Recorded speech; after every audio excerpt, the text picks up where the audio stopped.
dhibaatooyinka dadka Soomaaliyeed haysta waa ay fara badan yihiin. Dhibaatooyinkaasna waxaa ka mid ah magaalooyin foolxumida. Marka aad dunida kala joogto, waxaad arkaysaa in badi magaalooyinka ummadaha kale ay isku si u samaysan yihiin oo ay isu eg yihiin, oo matalan magaalooyinka badankoodu ay leeyihiin wadooyin waaweyn iyo dhulal bannaan ah iyo dhulal cagaaran iyo fagaarayaal dadku ay isugu yimaadaan oo bannaan. Waxaa kaloo la arkaa in goobaha adeega dadweynaha ay aad u fara badan yihiin. Tusaale ahaan, haddii aad timaado Yurub iyo haddii aad tagto wadamada Carabta iyo wadamada kale ee Afrikaanka ah, waxaad arkaysaa in ay jiraan waxyaabo magaalooyinkaas ay isaga daydeen. Tusaale ahaan, waxaad arkaysaa wadooyinka labalabada ah oo waaweyn oo ay wada leeyihiin magaalooyinka adduunka. Waxaa kale oo aad arkaysaa in magaalooyinka waaweyn ay leeyihiin garoomo ciyaareed oo fara badan, oo gaar ahaan magaalooyinka waaweyn waxay leeyihiin magaalo dhan oo loogu talagalay ciyaaraha. Magaalooyinka qaarkood waxaa ku yaala magaalo dhan oo ay ku yaalaan garoomada noocyada kala duwan ee ciyaaraha. Garoomadaas oo loo yaqaano Sport City, taasoo macnaheedu yahay waxaa magaaladaas laga helaa garoomada kubadda cagta, garoomada kubadda kolayga, garoomada dabaasha, garoomada orodka, tartanka baaskiilka iyo noocyada kale ee ciyaaraha fudud. Waxaa kale oo magaalooyinka adduunka lagu arkaa in wadooyinku ay waaweyn yihiin. Wadooyinka hareerahoodana waxaa ku yaala dhulal cagaaran. Marmarka qaarkood waxaad arkaysaa kaymo dhan oo barbar socda wadada laamiga ah. Wadooyinkuna waxay isugu jiraan kuwa loo yaqaano express road ama wadooyinka baabuurtu ay aad ugu ordaan, kuwaas oo loogu talagalay fududaynta isgaarsiinta magaalooyinka waaweyn, iyo wadooyin magaalada dhex mara. Labadaasi nooc ee wadooyinka ah labaduba waxa ay leeyihiin astaamo u gaar ah. Marka waxaad arkaysaa in magaalooyinka Soomaalidu gebi ahaanba ayna lahayn wadooyin noocyadaas ah. Waxaadna arkaysaa wadooyinka oo cidhiidhi ah oo ay adag tahay in dadku ay helaan waddo ay ku lugeeyaan, ama laga heli karo waddo ay maraan dadka lugeynaya iyo baaskiilka. Waxaa sidoo kale wadooyinka lagu sameeyaa diilin wadada barbar socota oo ay ku taalo dhir iyo ubaxyo. Waxaasoo dhan waxay qurxiyaan bilicda magaalada. Haddaba marka aad ka timaado dunida kale ee aad timaado magaalo Soomaaliyeed, waxaad markiiba indhaha ku dhufanaysaa ilbaxnimo yarida Soomaalida. Waxaad arkaysaa in magaalooyinka badankoodu ay u badan yihiin isku raran. Magaaladuna marka ay isku raran tahay oo markii magaalada la dhisayay aan loo raacin wax naqshadayn ah, wax qorshe haga ah iyo wax ilbaxnimo iyo dhaqan in magaalooyinka la qurxiyo ah, markii magaalooyinka aan qaabkaas loo samaynin, waxaad arkaysaa ceebta ka dhalan karta iyo sida foosha xun ee magaaladu marka dambe ay noqonayso.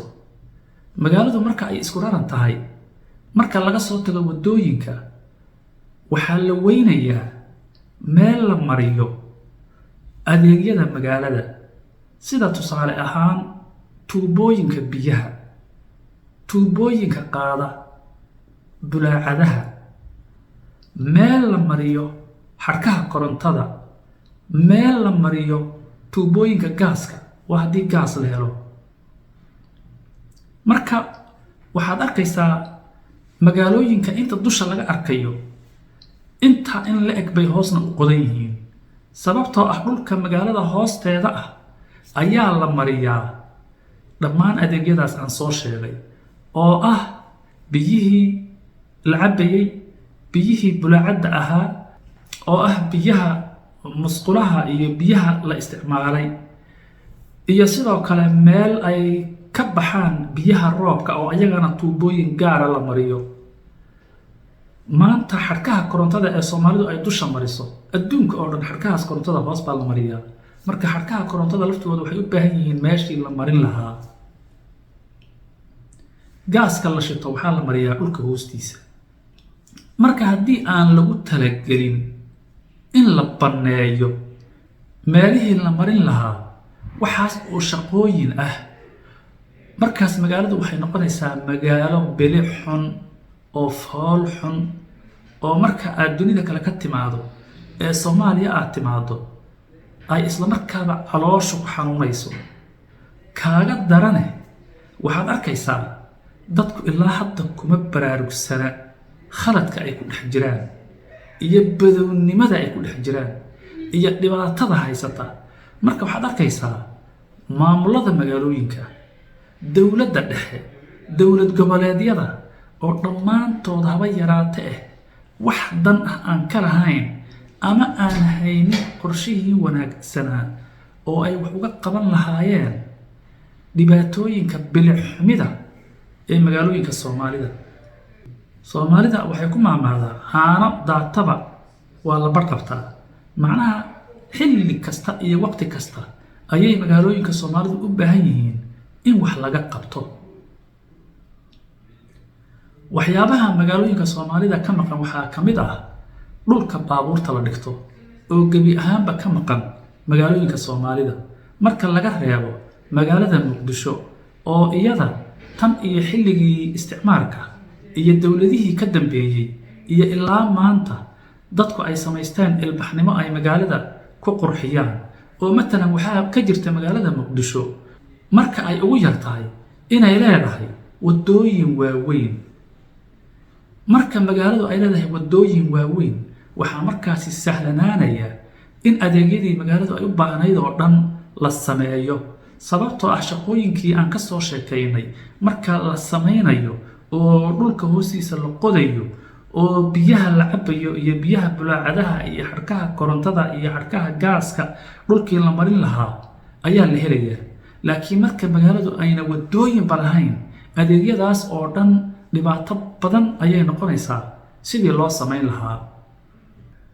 waxaa kale oo magaalooyinka Soomaalida ka maqan meelaha ay wadooyinku isku dhaafaan waa la weyneeyaa oo waxaa loo sameeyaa waxaa loo yaqaano roundabout ama dhul wareegsan, taasoo sahlaysa socodka baabuurta. dhulkaasna waxaa la rabaa in loo banneeyo dhul weyn si ayna baabuurtu isugu dhicin. marka waxaan dhammaan dadka Soomaaliyeed u soo jeedin lahaa in sida ugu dhaqsaha badan wax looga qabto foolxumida iyo bilic darrida haysata dhammaan magaalooyinka Soomaaliyeed aniga oo aan kala soocaynin. hadda waxaa jira magaalooyin bilicdooda ay fiican yihiin, laakiin magaalooyinka badankooda bilicdooda ma fiicna. magaalooyinka ugu bilicda xunna waxay badankooda ku yaalaan koonfurta Soomaaliya. waxaad ka soo bilowdaa Kismaayo, Baydhabo, Marka, Beledweyne, Jowhar iyo magaalooyin yaryar oo fara badan oo kale. dhammaan magaalooyinkaasi weligood looma samaynin nidaam qorshe haga ah oo magaalada lagu qurxinayo. waxaadna moodaa in magaalooyinkaasi ay isku si u eg yihiin. marka waxaan soo jeedin lahaa in fadhiga laga kaco oo arrintaasi lagu baraarugo, oo hadday noqon lahayd maamulka magaalooyinka, maamulka gobollada, maamulka dowlad goboleedyada iyo dowladda federaalka ah intaba inay fadhiga ka kacaan oo magaalooyinka Soomaalida intii ay goori goor tahay wax laga qabto. waad mahadsantihiin.